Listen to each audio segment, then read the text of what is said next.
భద్రాద్రి కొత్తగూడెం జిల్లా దమ్మపేట మండలం గండుగులపల్లిలోని ఏకలవ్య గురుకుల పాఠశాలలో ఫుడ్ పాయిజన్ అయింది. బుధవారం మధ్యాహ్నం 390 మంది విద్యార్థులు చికెన్ తిన్నారు. అయితే అర్ధరాత్రి నుండి 27 మందికి వాంతులు విరోచనాలు మొదలయ్యాయి. ఈ విషయాన్ని గోప్యంగా ఉంచి విద్యార్థులకు వైద్యం చేయిస్తున్నారు స్కూల్ సిబ్బంది.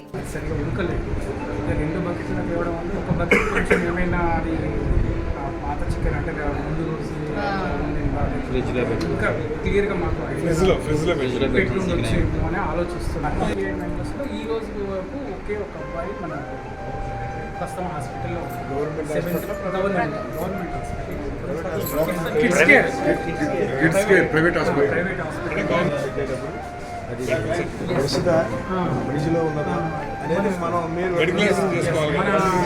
రెస్పాన్సిబిలిటీ.